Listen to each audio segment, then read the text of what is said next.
Who's your emergency contact? Who should you notify in the case of death? Welcome to the USP, where I spent the last 2+ decades of my life. We're in bloody Beaumont. In bloody Beaumont, politics are plenty. Politics within their own group, politics with other groups. It just seems like nobody can just do their time. Everybody is always in a conflict. Everybody wants to be a shot caller. Everybody wants to be that man. You know, on this particular day, I was shooting pool in the indoor rec. Like I told you, they got 3 pool tables over there in Beaumont. That's the only place I ever seen it. They say they have one in pool tables in Pollock too, but I've never been to Pollock. So I'm coming out to use the restroom. You got to come out of the indoor rec and walk onto the yard with the basketball court and the handball court. And round over there, they got a bathroom. So when I come out, I noticed that no one's playing basketball. No one's playing handball. But everybody's on the fence like this, facing yard 2. So of course, my spider senses perk up. Like, there's got to be something going on. Because the thing you need to know about the penitentiary, when it's loud and ruckus and everybody hollering and jiving and kicking it, things are good. But when things get quiet, when you can hear a mouse fart, then you know it's the silent before the storm. So I look around and I know my senses tell me something's going on. But all I see is everybody looking at yard 2. And so I go and I look at yard 2. And I just see groups of different people standing 2 by 2, spread out all across the yard. And 2 guys in the middle speaking, talking to each other. I see my buddy Castro over there from Dallas. So I walk over there to the fence. I stand next to him. Like, man, what they got going on? He say, oh, it's the Ñetas. I don't know how to spell it, but it's a Puerto Rican gang. And on this particular day, and he was telling me they got an issue brewing amongst each other. It's the Puerto Ricans from Puerto Rico against the Puerto Ricans that grew up here in America. But they're all from the Ñetas, the gang Ñetas. But there's a dude that's from America, and the Puerto Ricans in America that is a shot caller for them. And the Ñetas from Puerto Rico, they got a dude that's trying to claim the seat. And as we know, different cultures, like you get Mexicans, they call them Chicanos, and you got Paisas. They're all Mexicans, but they don't want to claim each other, don't want to represent each other. You know, the Paisas call it Chicanos plastico, meaning plastic, like these are fake Mexicans, you know? And the Chicanos call the Paisas wetbacks and whatever else derogatory name they got. Like the Mexicans here, the Chicanos, the ones that grew up here in America, don't really want to claim that they're from Mexico. You know, they claim like they're from Cali or from Texas or whatever. But just like me being Cambodian, if I get deported, like some of my friends have, back to Cambodia, the Cambodian people in Cambodia won't look at me like I'm one of their people. Even though every blood cell that runs through my body is Cambodian, those people in Cambodia is not going to claim me. I'm somehow different now because I grew up here, because I speak Cambodian not as fluent as them, because I don't have the accent. And also, there's a demeanor. Like you see blacks that are from America, United States blacks, and then you see the blacks that are from Africa or from Jamaica or different places around the world or Britain. You don't even have to hear them speak. You don't even have to hear their slang or their accent, but by just the way they walk, by just the way they carry themselves, you can tell who's from America and who's not.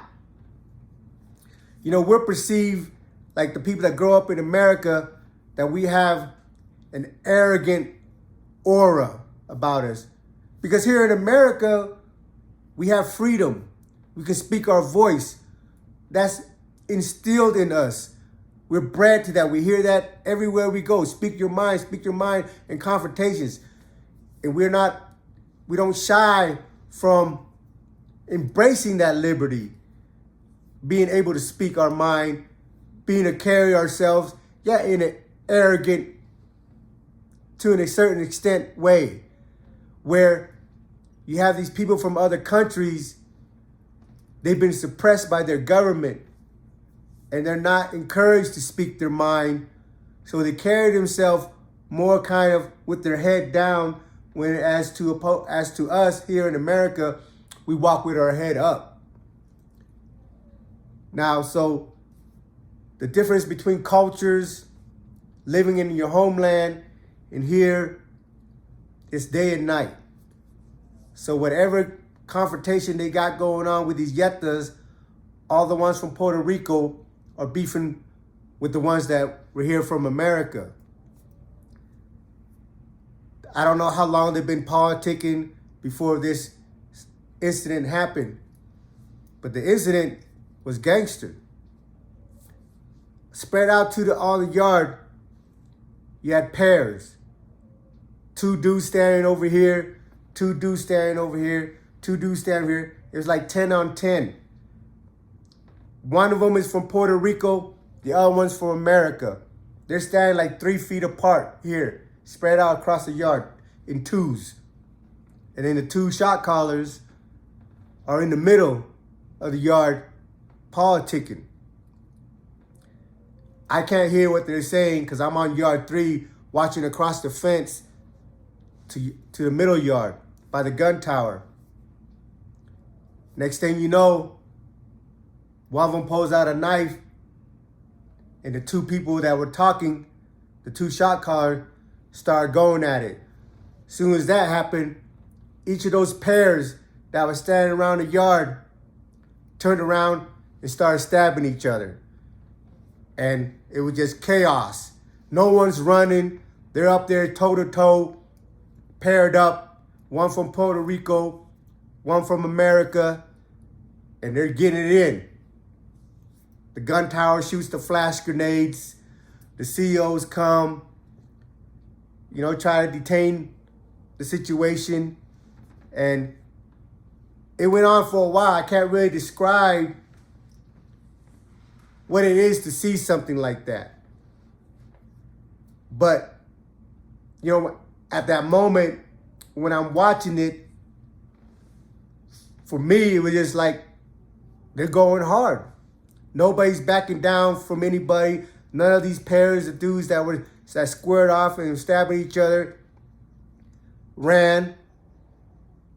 And, before the politic happened, before they couldn't figure it out and had to blow up, none of these guys drop a kite to the SIS, the Special Investigation Service.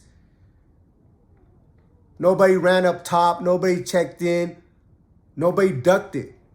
They went out there. All of them knew what was going to happen that day, and they all showed up. They all paired up, and they all got it in. Now, when the CEOs came and finally detained everybody and was cuffing them up, securing the situation, patting them down, every one of them still had their knives on their wrists.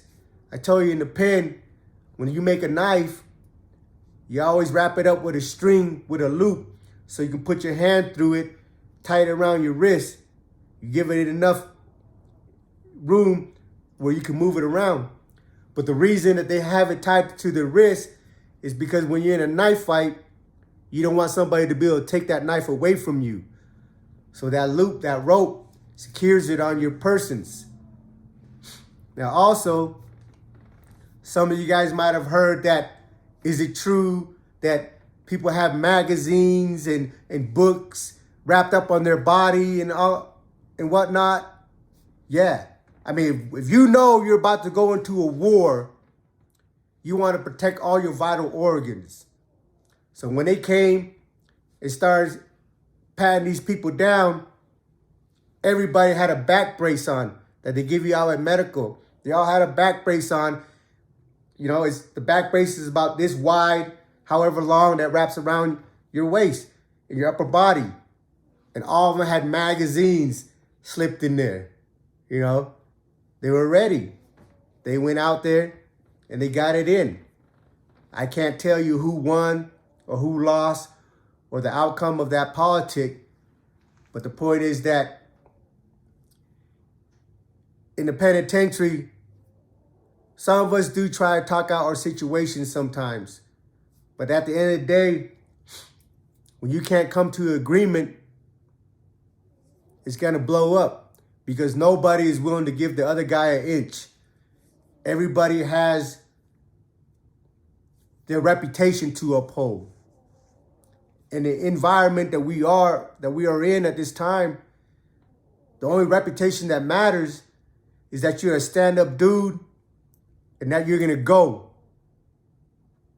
And these individuals, regardless who your friends are, because at some point in time they probably kicked in, they were friends, but it got to a point where they couldn't agree on their politics.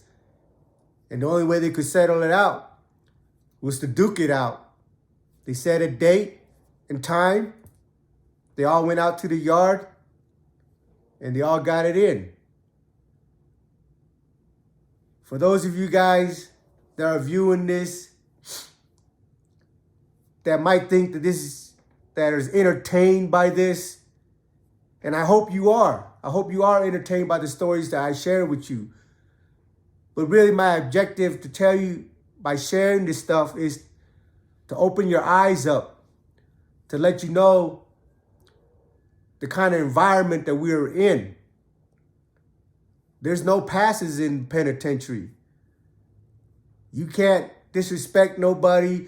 You can't claim a seat at the top of the totem pole if you're not willing to get it by blood. Because if you're sitting at the top of the totem pole and the rest under you feel that you ain't up for the job, that you can't handle the job, that you ain't a killer, that you ain't a gangster, well, they coming for that seat. And it happens over and over again. Every time somebody puts themselves up like they're the shot caller, once they make a few wrong decisions, the next guy, the next group, come and remove them off that seat. And the only way to remove somebody off that seat is by punishing them, trying to kill them. And welcome to the USP. If you guys tune in right now, tomorrow night, Tuesday, I'm going to go live. Holler at me. A lot of the comments that I've been receiving are some of the dudes that I was locked up with. If you was with me in Lompoc, if you was with me in Victorville, if you was with me in Beaumont, Atwater, Lewisburg, Florence, man, hit me up. Let me know how you're doing. Till next time, welcome to the USP.